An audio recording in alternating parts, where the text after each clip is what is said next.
Merci Anthony pour le talk, c'était super intéressant. Je pense que ça va être intéressant parce qu'en fait, il y a des trucs sur lesquels je vais répéter carrément des choses qu'Anthony a dit et d'autres choses où justement ça va donner un autre point de vue, donc je pense que ça va être intéressant. Pour commencer, je vais remettre quand même un petit peu de contexte pour que vous compreniez. Donc c'est vrai que je sais plus si je me suis présentée ou pas, mais donc moi je suis Audrey Hack, je suis lead designer chez IDEAN, donc on est une agence. Donc il faut savoir que tout ce retour d'expérience-là, ça va être traité comme un prestataire qui vient faire une mission. C'est une mission un peu longue, mais chez un client. Voilà, faut quand même se remettre ça aussi en tête.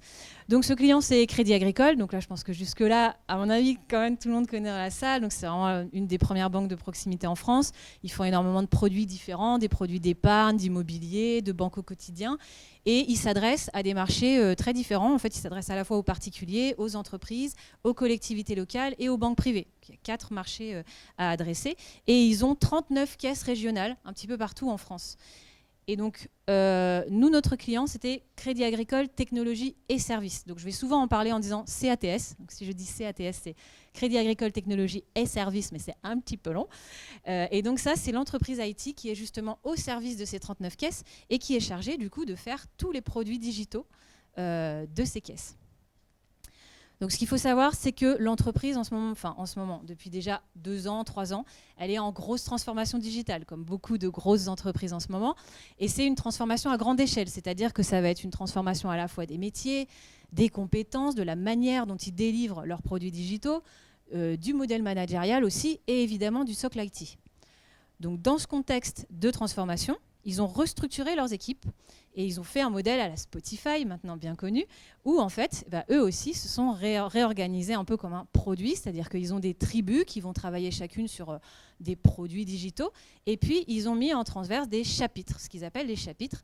Donc par exemple, il y a le chapitre expérience utilisateur, le chapitre IHM qui est aussi le chapitre front, dans lequel il y a tous les développeurs, le chapitre data, et plein d'autres chapitres comme ça en transverse. Donc nous, notre mission, en fait, elle a été au niveau du chapitre, ce qu'on appelle le chapitre UX, le chapitre expérience utilisateur. Et donc, ce qui était très intéressant, c'est qu'en fait, donc la personne qui a pris le poste de head of de ce chapitre-là, bon, c'était une ancienne de notre agence, c'était mon ancienne boss, donc voilà. Et en gros, elle a pris son poste, elle a fait venir IDEAN, on était 8 personnes à travailler sur la construction de ce chapitre, et donc on a pu tout construire depuis le début, donc tous les process, et tout mettre en place avec elle. Et donc évidemment, le design system a été un des assets hyper intéressants pour ce chapitre UX par rapport à ses objectifs. Si on reprend aussi le contexte de Crédit Agricole il y a 2 ans, c'était, et c'est même peut-être encore plus, mais 3 plateformes technologiques, donc du web, de l'iOS, de l'Android. Ils avaient même du Windows à l'époque, mais il n'y en a plus. Il y avait des dizaines déjà de sites web, évidemment, 7 applications mobiles et donc les 4 marchés dont je vous ai parlé. Et donc dans tout ça, on avait énormément de disparités et d'inconsistances, à la fois graphiques, mais aussi fonctionnelles. De l'expérience. Enfin, pour vous donner un exemple, quand on fait, même je crois que c'est encore vrai aujourd'hui malheureusement, un virement sur l'application bancaire et quand on le fait sur son compte desktop, ce n'est pas la même expérience du tout. Donc ça, c'est très symptomatique d'une entreprise qui a été créée complètement en silo, et qui se parle pas du tout et donc du coup chacun fait les choses dans son coin. Et ce qu'il faut savoir aussi, c'est que chez Crédit Agricole, justement, avant qu'ils mettent en place ce chapitre UX, il n'y avait pas de designer en interne. Tous les gens qui travaillaient pour les produits Crédit Agricole, c'était des prestats, comme nous, on en faisait partie. Et donc, du coup, en interne, il y avait une culture du design qui était finalement très faible. Et puis, chaque prestat faisait à sa sauce les choses. Il n'y avait rien de vraiment partagé. Il n'y avait pas de recherche utilisateur systématique. Donc voilà, chaque projet faisait à sa sauce. Et donc les objectifs qui ont été les nôtres, donc c'est à la fois les objectifs de ce fameux chapitre expérience utilisateur et évidemment par rebond les objectifs du design system, ça a été donc évidemment en premier d'évangéliser le design, de faire comprendre ce que c'était, qu'est-ce qu'un designer, qu'est-ce qu'un user researcher, d'internaliser les savoir-faire, donc on a eu aussi des missions de recrutement et de montée en compétences de certaines personnes qui étaient déjà en métier, qui voulaient évoluer vers du design ou de la formation. Évidemment, l'industrialisation de la production, industrialiser, donner des méthodes, des outils, et puis harmoniser l'expérience. Donc ça, c'est un des directeurs justement qui disait donc à Marie Petit, je ne sais plus si j'ai dit son nom, mais c'est donc la responsable du chapitre UX. Il disait ouais, mais moi quand je suis sur les produits Crédit Agricole, j'ai l'impression de changer de banque d'un canal à l'autre.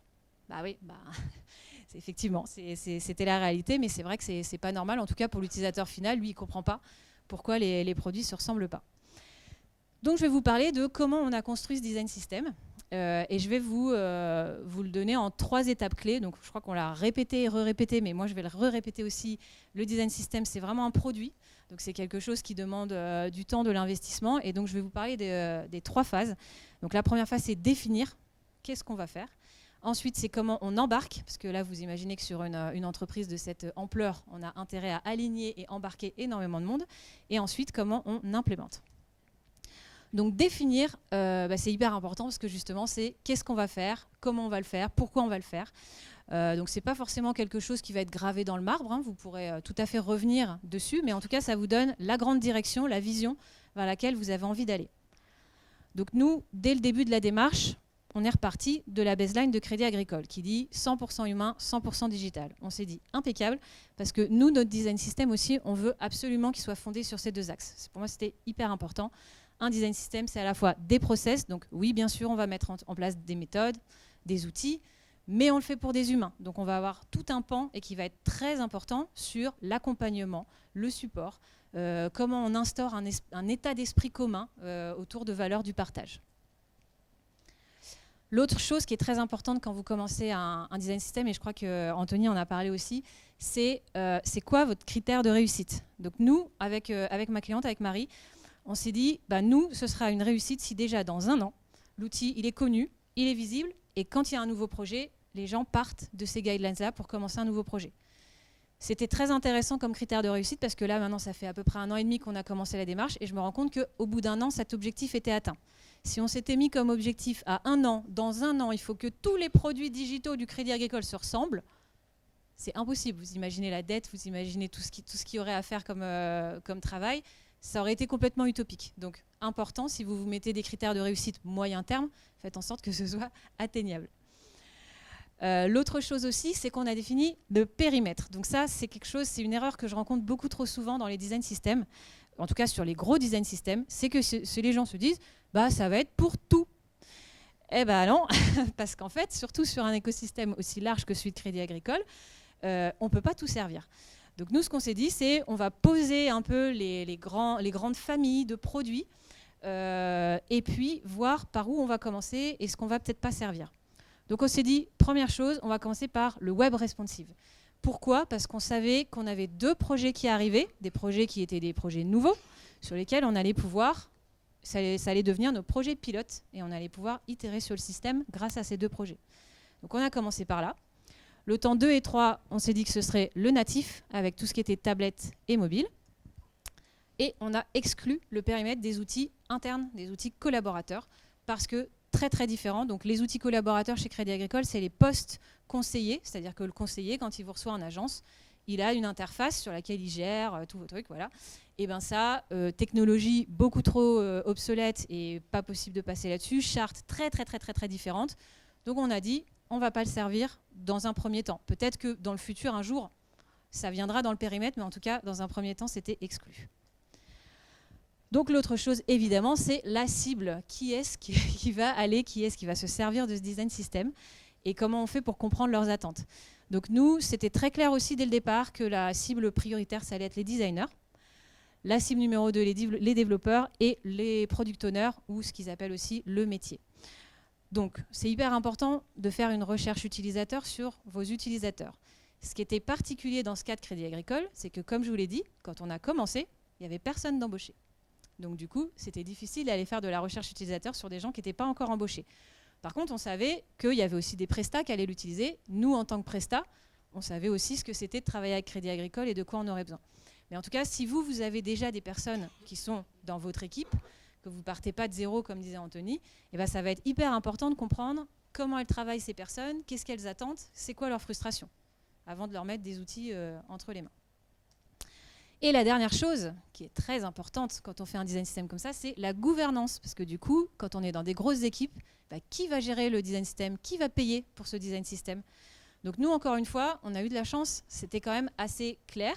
C'est-à-dire que, comme on avait ces chapitres que je vous ai montré tout à l'heure, les chapitres transverses, c'était assez clair qu'on allait faire une équipe centralisée à 2 têtes avec des personnes du chapitre UX, donc du design, et des personnes du chapitre front, donc des développeurs.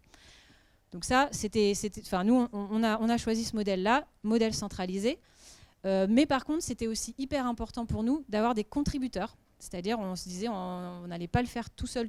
Il fallait qu'on ait des personnes qui puissent aussi contribuer au système. Et du coup, on est allé piocher dans les équipes projets nos fameux projets pilotes. Donc ça, c'est très important aussi si vous êtes sur des gros périmètres de design system, d'avoir des projets pilotes, plutôt des projets qui sont justement en refonte ou qui partent quand même pas de zéro, mais en tout cas qui peuvent avoir les briques technologiques qui vous intéressent, etc., pour alimenter votre système. Je fais un petit zoom sur l'équipe Design System aujourd'hui. Donc, c'est une équipe multiprofil, évidemment. On a donc un PO de la team Design System. Donc, lui, il est plutôt profil technique. D'ailleurs, il fait partie du chapitre front. Et il est à mi-temps sur le système. On a un lead UI, qui s'appelle Jules d'ailleurs, qui est dans la salle et à qui vous pourrez poser plein de questions aussi, qui du coup, lui, à la construction du système était à plein temps. Maintenant, il n'est plus qu'à mi-temps, parce que du coup, maintenant, j'en parlerai après, il est beaucoup plus dans l'accompagnement, donc il n'a plus besoin d'être à plein temps sur la construction du système. Et on avait 2 devs web qui étaient à mi-temps, donc ils étaient mi-temps sur le système et mi-temps sur les fameux projets pilotes, ce qui leur permettait en fait de vérifier toujours que ce qu'ils mettaient dans le système, c'était cohérent par rapport à la réalité du terrain. Donc maintenant, voilà, on a défini ce qu'on voulait faire, on a la vision. L'idée, ça va être de comment on fait pour embarquer les personnes qui vont utiliser ce système. Parce que du coup, l'idée, c'est de leur montrer qu'on va construire avec eux, pour eux. Et donc, sur des grosses équipes comme ça, moi, pour l'instant, je n'ai pas trouvé mieux que les ateliers. Donc, les ateliers, c'est plus long. C'est-à-dire que forcément, ça veut dire embarquer tout le monde, aligner, faire des ateliers, etc. Mais moi, je trouve aussi que les résultats, ils sont beaucoup plus intéressants. Donc, petite spécificité dont je n'ai pas parlé tout à l'heure dans le contexte, mais c'est que, donc je vous ai expliqué qu'il y avait un chapitre front. En fait, tous ces développeurs, ils sont à Montpellier, dans un mobile center que Crédit Agricole a créé, dans lequel il y a tous les développeurs qui développent les produits digitaux. Et comme ensuite, dès qu'on a commencé à faire le chapitre UX, on a recruté des designers, les designers, on en a recruté à Montpellier, à Lyon et à Paris. Donc ça, c'est important de le savoir parce que du coup, ça veut dire qu'on a fait ces ateliers sur des équipes réparties. Et franchement, ça marche plutôt bien si vous avez un bon système de visio. En tout cas, c'est faisable. Il y en a des fois qui se disent « Ah bah oui, mais nous, géographiquement, on n'est pas au même endroit. » Bon, évidemment, ça demande aussi des déplacements. Évidemment, on s'est déplacé, et notamment à Montpellier pour aller voir les développeurs. Mais en tout cas, c'est pas infaisable. Donc là, ce que je vais vous parler en fait de différents types d'ateliers qu'on a pu mener pendant toute la démarche pour vous donner des exemples concrets de ce qu'on fait. Donc le premier atelier qu'on met en place, et ça je pense que n'importe quel design system qui commence doit faire cet atelier, c'est l'atelier de l'inventaire de l'existant. Ça vous permet de comprendre quel est le système sous-jacent sous vos produits et du coup de ce que vous allez devoir mettre dans votre système. Donc comment ça se passe? En fait, on imprime plein d'écrans de différents produits qu'on veut aligner. Et puis ensuite, on regarde tout ça, on compare, on essaye de voir si il y a des grandes familles de composants qui se dégagent. Et puis ensuite, de se dire, tiens, ceux-là, ils ne sont pas pareils alors qu'ils devraient être pareils. Tiens, ceux-là, ils sont différents, mais en fait, c'est hyper intéressant qu'ils soient différents parce que ce n'est pas le même besoin, ce n'est pas le même contexte fonctionnel derrière. Et donc comme ça, déjà, ça vous permet de faire une première base de concrètement, qu'est-ce que possiblement il peut y avoir dans votre système. Ensuite, pour aller plus loin, on fait des ateliers sur les patterns. Donc les patterns, pour ceux qui ne sont pas, pas trop, j'ai plus le mot, au courant, et du coup les patterns, c'est tous les éléments qui sont répétables dans votre interface. Et c'est vrai que tout à l'heure, Anthony a parlé du coup des atomes. Moi, je ne vais pas revenir sur les concepts d'atomic design, mais par contre, j'ai lu le livre de Alla Kolmatova sur les design systems et j'ai trouvé ça juste génial parce qu'en fait, elle parle de deux types de patterns. Les patterns qui sont les patterns perceptuels. Donc en fait, c'est votre langage de marque. Retenez que c'est le langage de marque. C'est tout ce que j'ai écrit à droite. Couleur, forme, typo, espace, icono, illustration, photo, animation. Tout ça, c'est ce qui va faire votre langage de marque. On pourrait aussi assimiler ça un peu aux atomes, mais en gros, c'est la base de votre langage visuel. Et puis, il y a les autres patterns, les patterns fonctionnels dont je vais reparler juste après. Et donc ça, c'est un atelier qu'on fait spécifiquement sur les perceptual patterns. Et ça nous permet de comprendre quelles sont les bonnes combinaisons de ces patterns et à quel moment je me rends compte que je suis chez CA ou non, là, je ne suis pas chez CA, chez Crédit Agricole. Donc, comment ça se passe? Pareil, on imprime nos différents patterns visuels. Et puis, du coup, à chaque fois, on se demande pourquoi ce pattern est comme ça? En quoi ça répond aux valeurs de la marque?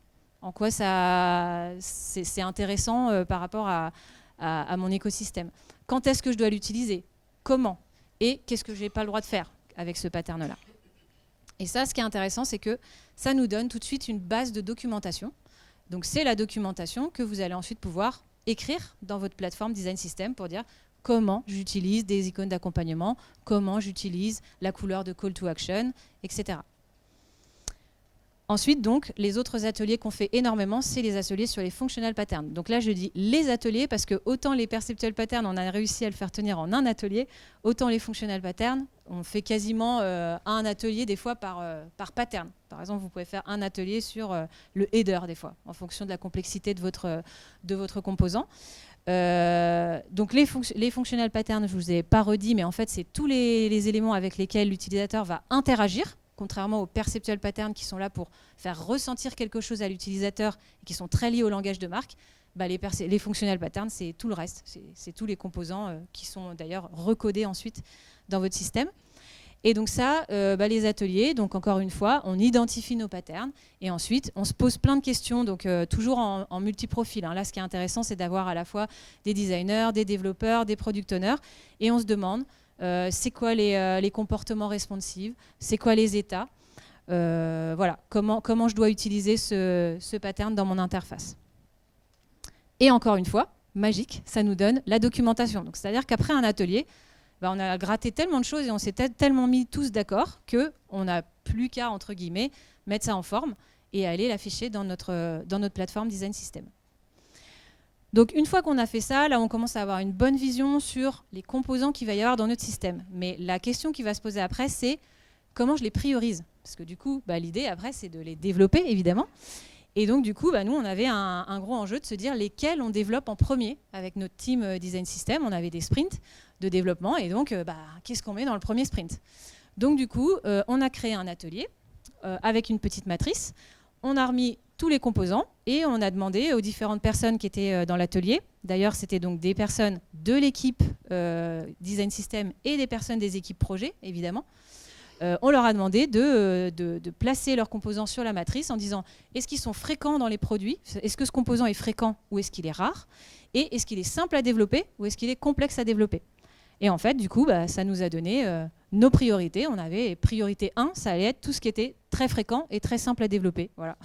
Et puis, priorité ensuite 2, et puis priorité 3, et puis des composants où on s'est dit, finalement, celui-là, il est très rare et très complexe, donc on va juste pas le mettre, parce que ça nous évitera des soucis. Donc voilà, ça, si vous êtes intéressé sur cet atelier-là en particulier, j'ai fait un article dessus où j'explique tous les timings qu'il faut inviter, comment se déroule l'atelier. C'est sur Medium. Voilà, et le dernier atelier dont je voulais vous parler, parce qu'il y en a plein d'autres, mais en 30 minutes, je n'aurai pas le temps. Donc du coup, je les ai sélectionnés. Ah non, j'ai rien fait. Voilà, donc c'est comment on trouve un nom à système. Parce que, encore une fois, on l'a redit, c'est un produit. Un produit, ça se market. Et le problème, en fait, dans une grosse entreprise comme ça, c'est que dans Design System, il y a design. Donc du coup, les gens se disent « Ah c'est pour les designers ». Et donc, du coup, ça, c'est un problème. Et en fait, il faut réussir à casser cette image-là. Et donc, nous, ce qu'on a fait, c'est qu'on a fait un brainstorm pour lui trouver un nom. Donc ça, le brainstorming, c'était justement un atelier à distance avec Montpellier. Et ça avait très bien marché. Au début, c'était un brainstorming sur la thématique globale que pouvait amener en fait ce design system. Et du coup, on est parti des origines du Crédit Agricole. On s'est dit, les origines du Crédit Agricole, c'est l'agriculture. Okay, l'agriculture, c'est la base de l'agriculture, c'est les graines, les céréales.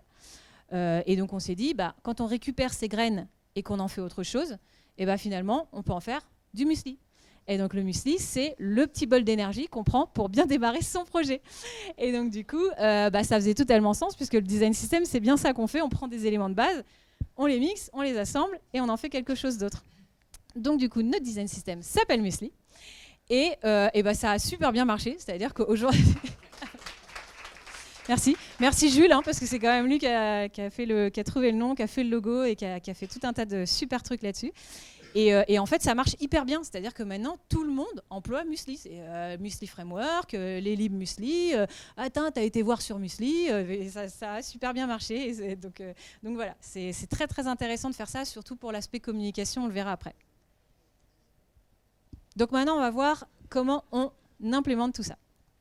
Donc déjà, je voulais revenir sur un élément important, c'est qu'à chaque fois, on parle de composants, etc. Donc on est d'accord que dans le système, on a à chaque fois des composants, mais qui sont les mêmes pour tout le monde. Ce qui va changer après, c'est la manière dont on va créer les librairies, c'est-à-dire la technologie derrière les librairies. Donc les librairies, il y a des librairies qui sont en dev, il y a des librairies web, des librairies natives et des librairies pour les designers. Mais sinon, la base, c'est toujours la même chose, logiquement. En tout cas, quasiment les mêmes composants. Donc quand on a réfléchi à l'architecture de notre design system, on s'est dit que nous, on voulait que ça parte du langage de marque. C'est les perceptual patterns dont je vous ai parlé tout à l'heure. Le langage de marque, c'est le point de départ parce que c'est ce qui doit être commun à tous les produits, là, pour le coup. Ensuite, chacun a ses spécificités, évidemment. Entre web, iOS, Android, on ne va pas avoir exactement les mêmes composants. D'ailleurs, Anthony en a parlé aussi, parce que ça ne fait pas forcément sens. Et puis ensuite, chaque technologie va pouvoir, pourquoi pas, développer aussi des sous-systèmes dans lesquels ils vont mettre, je sais pas, pour des familles de produits fonctionnellement assez différentes. Donc quand vous faites un design system, en tout cas au moins aussi gros que celui-là, il faut vraiment penser votre système en branches, en fait, qui vont partir avec des sous-systèmes, en fait. Ça paraît...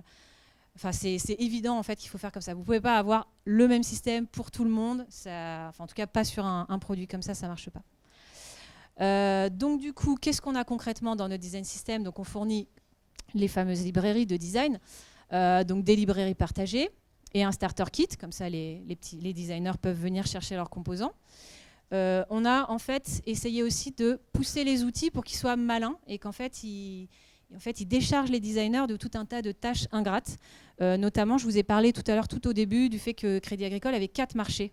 Et donc c'est 4 thèmes, 4 couleurs différentes. Donc en fait, comme on a pensé notre librairie, où on a une librairie de thèmes, enfin de styles, pardon, et les librairies de composants, eh ben, on leur met à disposition un petit plugin, et quand ils veulent passer d'un thème à l'autre, ils peuvent le faire très rapidement. Donc ça, c'est le genre de chose qui est intéressante, parce que ça accélère le travail des équipes, et ça leur évite des soucis qui sont juste hyper relous de devoir rechanger les couleurs d'un marché à l'autre. L'autre chose, donc évidemment, c'est les librairies de code. Donc côté développeur, donc ils ont aussi leur librairie. Donc c'est en Angular, parce que c'est le choix technique qui a été fait et la majorité des projets chez Crédit Agricole sont en Angular, donc c'est le choix technique qu'ils ont fait. Et puis ils ont mis donc leurs composants sur un storybook qui leur permet d'afficher les composants en live et du coup de manière beaucoup plus dynamique que ce qu'on peut faire nous avec du sketch. Et comme ça, les PO, les designers peuvent aller voir le composant et voir comment il réagit, voir aussi ses comportements responsives. Donc ça, c'est hyper intéressant. Et ensuite, la dernière chose, c'est la plateforme en ligne. Donc la plateforme en ligne, c'est ce qui vient afficher tout ce dont je vous ai parlé précédemment, donc à la fois les valeurs de la marque, les couleurs, toute la documentation, les éléments que vous allez pouvoir télécharger, des typos, des logos, des librairies. Et aujourd'hui, en fait, oui, donc je ne l'ai pas dit, mais aujourd'hui, on l'a fait sur DSM de InVision. Anthony en a parlé un petit peu aussi. C'est pareil, c'est un choix de Crédit Agricole. Nous, on a un petit chouchou qui est Zero Height qu'on trouve mieux fait pour faire ce genre de choses. Mais après, ça marche aussi. DSM, ce qui est intéressant, c'est que DSM et Zero Height d'ailleurs, hein, c'est que vous n'avez pas besoin de faire un site vous-même. C'est déjà un peu tout fait. Vous mettez vos composants dedans et voilà. Donc, ce qui est intéressant avec cette plateforme, c'est qu'elle est en ligne et accessible par tout le monde. Donc ça, c'est hyper intéressant. La problématique aujourd'hui qu'on a, c'est que vous avez vu qu'il y a un storybook aussi. Donc ça veut dire qu'on a un storybook et puis on a une plateforme en ligne. Et donc du coup, on a du contenu un peu dupliqué. Donc du coup, maintenant, notre problématique, c'est de se dire comment on fait remonter les composants storybook des développeurs dans cette plateforme. Et on a des gros soucis de sécurité liés au domaine bancaire et à Crédit Agricole qui font que pour l'instant, on ne peut pas remonter ces composants-là dans cette plateforme. Et c'est ce qui serait pour nous le mieux. Parce que le problème du Storybook, c'est qu'il est accessible que par des gens de CATS sur le réseau CATS. Et donc, du coup, forcément, ça ferme un peu le système à des prestats ou à des gens qui n'auraient pas accès à ce Storybook. Donc, ok, on a fait tout ça. Et maintenant, qu'est-ce qu'on fait? Parce que vous allez vous dire, ah ben c'est bon, bah, ils ont fini. Ils ont fait les librairies, ils ont tout fait. Et ben non. En fait, justement, et Anthony en a très bien parlé aussi, en fait, on fait juste que commencer là. Parce qu'en fait, tout ce dont je vous ai parlé, on va se dire que, allez, en 4 à 6 mois, avec une équipe qui bosse sur les composants, qui fait les ateliers, qui définit, qui fait le cadrage, c'est fait. Mais ce qui prend le temps après, c'est plutôt de maintenir tout ça. Donc comment on va le maintenir? Donc la première chose, je vous en ai parlé tout à l'heure, un de nos critères de réussite, c'était la visibilité. Donc forcément, nous, la première chose, ça a été comment on communique sur le système. Évidemment, le nom, l'identité nous a aidé à faire ça. Donc, ce qu'on a fait, c'est qu'on a eu des encarts dans une newsletter groupe qui est genre, mais groupe quoi, groupe CA. Tout le monde a pu recevoir cette newsletter avec un petit encart qui disait Musli, le design system de CATS, à quoi ça sert, etc. Ça nous a donné beaucoup de visibilité. Évidemment, on fait des présentations régulières aux équipes. On leur explique tout ce qu'on est en train de faire, les updates, ce qu'on va faire. Et puis bientôt, Jules, je ne sais pas si du coup c'est lui qui ira ou pas, mais il va aller faire des petits roadshows dans les caisses régionales et puis il va aller présenter aussi Musli, à quoi ça sert, comment on l'utilise, pour faire un peu de rayonnement. L'autre chose, quand on veut maintenir un design system, c'est l'accompagnement. Parce qu'en fait, vous avez mis des choses à disposition et nous, on s'est rendu compte que ça posait beaucoup de questions. C'est-à-dire que les designers, ils venaient nous voir, ils disaient bah, mais du coup, je suis obligé d'utiliser les composants, mais qu'est-ce que je dois utiliser, qu'est-ce que je ne dois pas utiliser, comment ça se passe? Donc moi, je leur ai fait un petit schéma. Et en fait, ce que je ne voulais pas, c'est que je ne voulais pas qu'ils se disent ok, donc en fait, j'ai mon petit cadre et j'ai ces composants dedans et maintenant, je vais devoir faire avec ça. Eh bien non, parce que forcément, nous, dans Musli, on met que les composants qui sont transverses à tous les produits. Donc forcément, il n'y a pas tout. Il y a plein de composants spécifiques qu'ils n'auront pas. Donc moi, je leur dis toujours, la première chose, c'est que vous définissez votre besoin. Vous faites votre recherche utilisateur. Vous vous dites, OK, c'est quoi mon besoin? Je sketch, qu'est-ce que l'utilisateur va avoir envie de faire? Qu'est-ce que j'ai besoin de faire? Et ensuite, une fois qu'ils ont leur besoin, qui est à peu près cadré, ils regardent dans Musli s'ils trouvent le composant. S'ils le trouvent, ils l'utilisent, évidemment, tant mieux. S'ils le trouvent, mais qu'il n'est pas totalement, ça ne convient pas tout à fait à leurs besoins, ils nous en parlent. Et nous, on voit si on peut le faire évoluer, du coup. Et s'ils ne le trouvent pas, ils le créent. Ça fait un composant spécifique pour leur projet. Ce n'est pas très grave. S'il n'existe pas et que nous, on ne veut pas le mettre dans le système parce qu'on estime qu'il n'est pas assez transverse et commun. Mais par contre, ils nous en parlent quand même. Parce qu'au bout d'un moment, si on a 3-4 projets qui viennent nous dire que ah, mais dis donc, il n'y a pas ce composant et moi, j'en aurais besoin, bah, à ce moment-là, on va l'intégrer. Ça va devenir plus intéressant d'intégrer. Donc l'autre élément qui est très important pour accompagner l'utilisation, c'est d'être très présent, très réactif. Donc forcément, on a un Slack dédié pour Musli, sur lequel on a plusieurs channels. Et voilà, on essaye d'être réactif, de répondre aux interrogations des équipes, de leur faire des messages sur les montées de version, sur les nouveautés, pour qu'ils voient que ça bouge tout le temps en fait, et qu'il y ait une vraie communauté aussi qui se crée autour du système. Autre chose aussi qui est très structurant, c'est d'encourager les contributions. Donc je crois qu'Anthony en a parlé un tout petit peu dans une réponse à une question, mais c'est quelque chose qui est évidemment très difficile. Donc moi, je ne vais pas vous mentir, sur un design system comme celui de Crédit Agricole, les contributions, c'est-à-dire des gens qui viennent nous voir et qui nous disent bah, « Regarde, j'ai un composant qui est tout prêt pour le système, tu n'as plus qu'à l'intégrer », ça n'existe pas. Je veux dire, déjà, ils n'ont pas le temps, ils sont sur leur projet, donc c'est vraiment à nous, en tant qu'équipe garante, de leur faciliter la vie. Et donc, pour l'instant, ce qu'on fait, c'est qu'on continue les ateliers. C'est-à-dire que les ateliers, ce n'est pas juste en début de démarche. Au contraire, dès qu'il y a un composant qui pose problème, dès qu'il y a un manque dans le système ou des choses comme ça, on se réunit, on fait des ateliers autour de ça et on en discute. Ça permet de les garder impliqués. On a également commencé à mettre en place un formulaire de remontée de bugs pour qu'ils puissent nous dire ce qui marche pas et que nous, on ait aussi du feedback là-dessus. Et on essaye aussi de mettre en place un formulaire de soumission de nouveaux composants. Donc ça, c'est pareil, c'est tout nouveau. On est encore en train de tâtonner, de chercher comment faire ça le mieux possible. Mais voilà, c'est quelque chose qui est assez challengeant. Et il va falloir vraiment qu'on réussisse à trouver une solution parce qu'en fait, on se rend compte que le système, il grossit. On a de plus en plus de projets qui l'utilisent. Et là, la team garante, bientôt, elle ne va plus suffire en fait, à fournir toutes les réponses, tout l'accompagnement nécessaire. Donc du coup, il va falloir qu'on se trouve des relais dans les équipes. qui puissent aussi contribuer un peu plus activement au système. Donc on le fait évoluer aussi avec un backlog. Donc c'est notre product owner qui gère ce backlog. Il a un Trello, il écrit toutes les to-do, les différents sprints. On a des sprints toutes les 3 semaines avec des démos régulières. Et il y a énormément de communication entre donc, Jules, qui est le lead UI du design system, et les développeurs aussi à Montpellier, qui sont de l'équipe Garante. Ça, c'est hyper important de garder ce lien. Et la dernière chose qui était très importante pour nous, c'est les chiffres. Parce que du coup, si vous imaginez bien que sur Crédit Agricole, quand ça fait 1 an que Marie Petit fait travailler des équipes sur le truc, eh ben, y a un moment, les gens lui disent « Mais oui, mais qu'est-ce que ça nous a rapporté du coup ?» Donc du coup, on a dû beaucoup travailler sur les KPI, enfin sur mesurer en fait notre succès. Donc on le fait de 2 manières. On le fait donc d'une manière qualitative. On veut savoir si les équipes sont satisfaites de ce qu'on leur fournit dans Musli. Donc on va leur demander est-ce que vous trouvez facilement les composants? Qu'est-ce que vous rajouteriez? Est-ce que vous trouvez que l'équipe elle est assez réactive quand vous posez des questions? Enfin voilà, on essaye de prendre ce feedback-là. On fait ça tous les 6 mois et puis ensuite on compare les résultats. Et puis la dernière chose, c'est donc on a mis en place évidemment du quantitatif aussi. Donc là, enfin, on commence à avoir les premiers chiffres. Donc c'est-à-dire que c'est quasiment au bout, je dirais, d'un an après le début de la démarche qu'on a enfin commencé à sortir des premiers chiffres.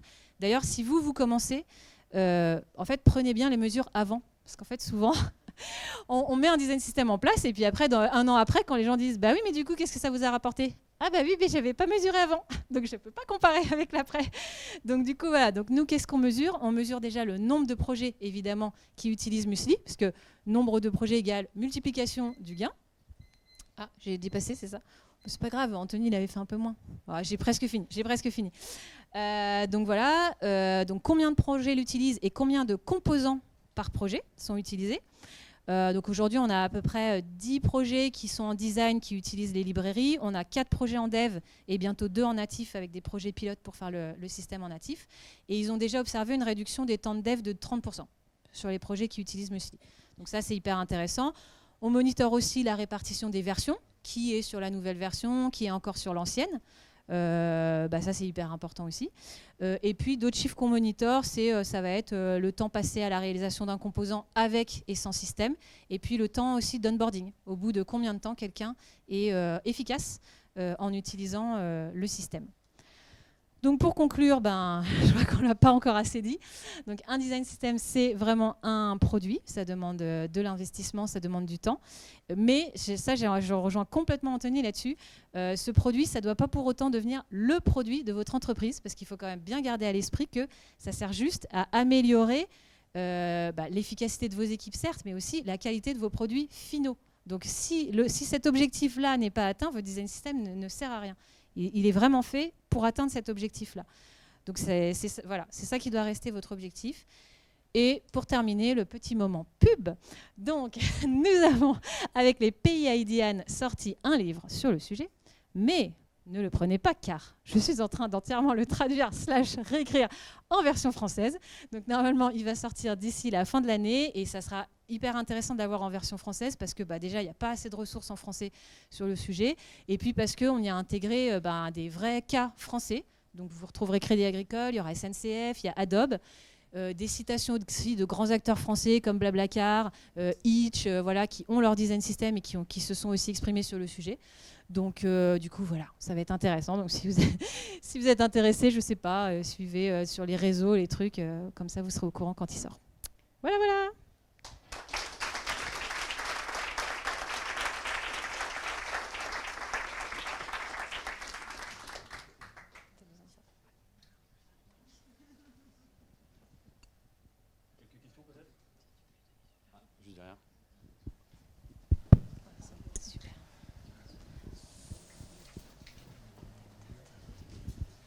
Bonjour. Bonjour. J'avais des questions sur les tests. Comment on va être sûr avant d'implémenter en fait dans le produit, comment on peut savoir que le composant il va bien être fonctionnel, comment ça va bien répondre à des besoins, comment vous les testez avant de le développer? Alors en fait, on les teste pas on les teste. On va les tester par exemple comme on le fait en design quand tu testes un composant en design. Mais en fait, on va surtout le tester une fois qu'il est en dev et itérer dessus si on a des mauvais retours utilisateurs. Le chapitre X a mis aussi en place tout un tas de choses sur les tests utilisateurs. Et donc en fait, On est parti de composants en fait, qui étaient utilisés dans un des produits phares de Crédit Agricole, qui est leur portail client. Si vous allez sur le portail client, en fait, vous verrez que c'est exactement cette charte et c'est exactement ces composants. Donc on est parti de ces composants-là puisqu'ils étaient déjà créés pour le portail client. Et par contre, on ne s'interdit pas du tout de rechallenger des composants si on voit qu'ils ne sont pas ISO et qu'il y a des choses qui remontent pas bien en test. Mais en tout cas, on se dit, on leur laisse leur chance comme ça. Et effectivement, si ça nous remonte négativement en test, on va les changer, on va itérer dessus. Et sinon, on les laisse. Merci. Déjà, merci beaucoup pour ta présentation avec toute cette énergie, c'est génial. Pourtant, je suis fatiguée. Moi, c'est plus le côté dev, du coup, peut-être le prolongement de la question là-bas. La dernière fois que j'ai fait ça, je me suis arraché les cheveux parce que les devs utilisaient des versions différentes et au moment où on intégrait tout ça sur la page, ça explosait. Alors attends, c'est-à-dire les devs utilisaient quoi? Des C'est-à-dire technologies qu'en fait, différentes? les molécules. Les molécules, en fait, ça évolue. Nous, on parle pas. Enfin, alors là, non, mais c'est pour dire. Gros spoil alerte, on parle pas en atomic design. Je sais que c'est moi une des premières qui fait des sujets. C'est le truc, mais en fait, ça complexifie un peu les équipes et ça se retrouve plus entre molécules, organismes. Donc maintenant, on préfère parler en perceptual pattern, functional pattern, pattern simple, pattern complexe. Alors, c'est des functional patterns. En fait, il s'est trouvé qu'il y avait deux versions du même functional pattern parce qu'il y avait eu besoin de la faire évoluer un petit peu sur la partie gauche de l'écran et pas sur la partie droite. Et au moment où on a mis les deux sur le même écran, tout a explosé. Et ça, c'était relativement courant. Et je me demandais, du coup, si vous aviez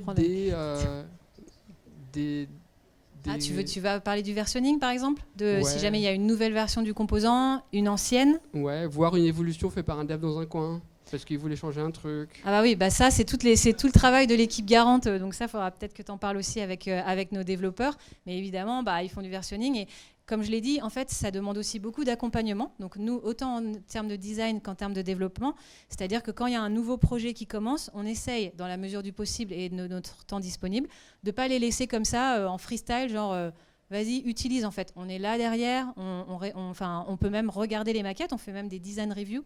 Donc je pense que les développeurs doivent faire pareil aussi dans leur code, pour s'assurer qu'il n'y a pas trop de débords et que les choses sont correctement installées. Ça, c'est vrai que si tu n'as pas quand même un minimum de contrôle là-dessus, oui, il y a des risques que ça parte un petit peu dans tous les sens. Mais voilà, en tout cas, le versionning, oui, on a les versions du système. Et puis du coup, forcément, des fois, il y a des projets qui n'utilisent pas la dernière version du système. C'est pas très, très grave. Enfin, tu vois, on n'est pas encore dans un système ultra centralisé où quand tu changes un truc, tout change partout. Enfin, voilà, on essaye aussi de garder une certaine souplesse parce qu'on doit servir des produits qui ont des périmètres fonctionnels très différents, des équipes très différentes. Donc, nous, on essaie juste de leur fournir des outils pour qu'ils accélèrent la production digitale. Mais après, il y a des choses qui restent au niveau de l'équipe. On ne peut pas gérer ça. Donc ça, c'est après au niveau de l'équipe. Nous, on peut juste être là pour dire tiens, attention, là, tu as utilisé ça. Je pense que tu aurais peut-être dû plutôt utiliser ce composant. Ou alors, tiens, là, tu as recréé un truc. Alors que regarde, tu as ça et tu aurais pu l'utiliser. C'est quasiment la même chose et tu ne perds pas grand-chose. Donc voilà, on est plus là en évangélisation, mais on ne peut pas non plus empêcher tous les débords. Et ça, après, c'est au niveau de l'équipe que ça se gère. L'équipe projet. Une dernière question ?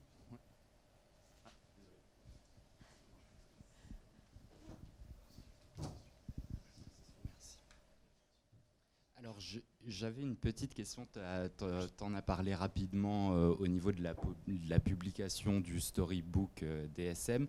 Est-ce que, du coup, d'avoir fait un système pour le domaine bancaire, est-ce que tu as rencontré des contraintes particulières? Notamment, j'ai vu passer forcément du Sketch, Slack, Trello, ce genre de choses. C'est des batailles quotidiennes. Hein. C'est-à-dire que là, par exemple, Sketch, c'est Marie Petit qui a géré ça. Donc, elle, quand elle est arrivée, elle a dit « Moi, je veux du Sketch. » Oui, mais les gens, ils sont sur PC. On va leur acheter des Mac. Donc, non, mais bon, je schématise, mais en gros, elle s'est vraiment battue pour ça. Elle s'est battue pour InVision, parce qu'ils n'avaient pas non plus InVision, c'était les prestats qui leur payaient du InVision. Et donc, on a encore effectivement ces problèmes de flux qui sont fermés, qu'on ne peut pas ouvrir au public. Et donc ça forcément, ça fait qu'il y a plein de choses qu'on ne peut pas faire. Parce qu'un zero height, par exemple, si tu veux venir afficher les composants en live, il faut que tes flux soient ouverts. les flux de son storybook, alors que là, les storybooks ils sont sur leur serveur, et même nous, il nous faut un PC CATS si on veut aller consulter le storybook. Donc oui, évidemment, ça pose des tas de problématiques. On fait avec, on fait évoluer au fur et à mesure, mais ce qu'il faut savoir aussi, enfin tu le sais aussi comme moi, sur des gros acteurs bancaires comme ça, c'est que c'est long. C'est long, ça prend du temps, c'est des petits pas, il en a parlé aussi Anthony.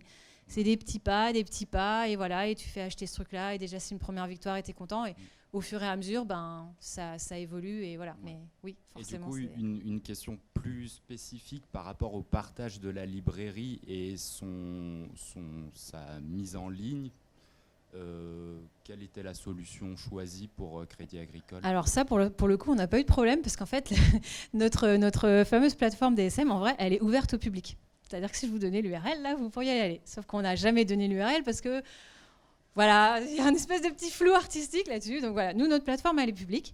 Et en fait, pour les librairies Sketch, elles sont sur le cloud, sur Sketch Cloud. Et donc, du coup, c'est sur Sketch Cloud. Comme ça, il n'y avait pas de problème de Dropbox, de trucs.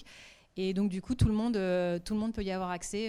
Voilà. C'est plutôt pour le côté des développeurs que là, ça bloque un peu. Mais... Je pense qu'on avait une dernière question juste ici. Moi, j'avais une question sur la partie, du coup, tu parlais de là où il y avait du spécifique et un peu du tronc commun, du socle commun. Et est-ce que tu aurais des tips là-dessus de quand on a plusieurs produits, de savoir un peu où mettre le ratio de... en fait, là, on est sur du trop spécifique fonctionnel. Et... Ouais. Bah, ça, justement, c'est dans tous les ateliers que j'ai dit, les ateliers, par exemple, d'inventaire de l'existant, tu vas très vite voir, en mettant tes différents produits alignés, les choses qui peuvent être proches et des choses qui sont complètement différentes. Je donne un exemple. Par exemple, les graphes. Les graphiques, généralement, c'est quand même toujours très spécifique. Par exemple, on a des produits sur de l'épargne. Ils vont avoir des graphes hyper spécifiques sur les taux d'épargne, etc. Ça, c'est pas des choses aujourd'hui que nous, on a envie de mettre dans le système. Donc aujourd'hui, il va y avoir des composants, mais ultra, ultra basiques et ultra transverses. Ça va être des champs, ça va être des boutons, ça va être des pop-overs, des trucs vraiment ultra basiques. Après, voilà, si on se rend compte qu'il y a d'autres demandes transverses, on le fera. Mais en tout cas, ouais, je pense qu'un tips, justement, ça pourrait être de dire au début, mais pas beaucoup de choses, mais vraiment que ce qui te semble le plus commun. Je ne sais pas combien tu as de produits alignés, mais le plus commun. Et tu l'agrémenteras au fur et à mesure. Parce qu'en fait, sinon, le problème, c'est que je l'ai déjà entendu, des équipes qui disent « Ah ben ça, je l'ai mis dans le système, ça va bien me servir un jour ». Mais en fait, si tu ne sais pas si ça va te servir, le mets pas en fait. Et puis le jour où tu auras vraiment une preuve que oui, ça peut servir à plusieurs équipes, là on le mettra. Mais voilà, je pense qu'il vaut mieux commencer petit et enrichir au fur et à mesure. Merci beaucoup Audrey. Je pense qu'on peut l'applaudir.